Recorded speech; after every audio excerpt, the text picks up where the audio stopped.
Hi everyone from Mid-America Christian University. I'm Kathryn-Diane Kanz and I just go by Katie.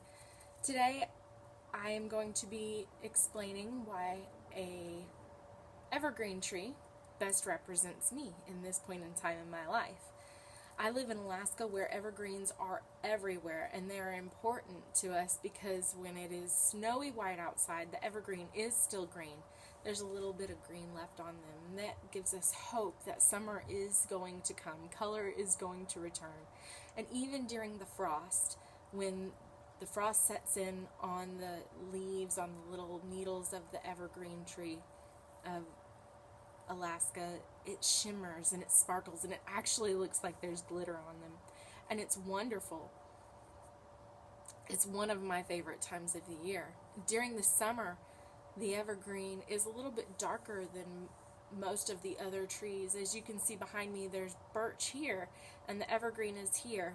In the video, it actually looks like the evergreen is a little lighter in the picture than it truly is.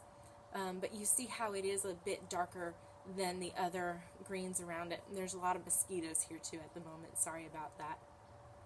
But the evergreen tree, why it represents me, is because it is always pointing up towards heaven, and that is what I want to be doing at every stage in my life. The evergreen tree is also always green and always growing, as I always want to be doing also, is always growing in knowledge and in wisdom and in truth. I never want to be stagnant, and I never want to be still. When the evergreen gets stagnant, it's because of maybe a parasite that sets in, something that comes and wrecks the tree. But when it stops growing, that means it's not getting nourished. With me as a human, when I am not being nourished by the Word of God, I stop growing, and I don't want to do that. Also, with the glittering, shimmering frost that sits in on the evergreen trees, I want to always glitter and sparkle and grow and glow for the Lord. And my prayer is that He shines through me.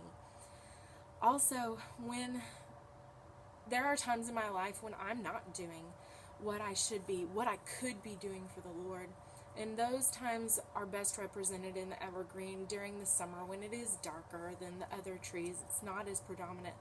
But also, I think that reminds me that there are times in my life when I don't need to shine as bright as others. I still need to be focusing on the Lord, but I need to step back and be humble and not so prideful and not speak out as much, but just really rest in the Lord and have my time of rest.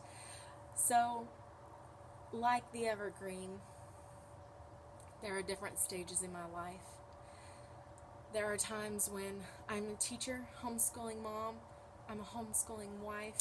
I try my best to support my husband, who is a public school educator, as well as an associate pastor and families minister at our church, and I help him as his helpmate in that. I'm also a student at Mid-America Christian University, and like the evergreen, I'm always growing in my knowledge. Hopefully that I continue to do that. But in all of those things, I hope I continue to point up and point towards the Lord. Thanks for listening. I look forward to getting to know each and every one of you a little bit more.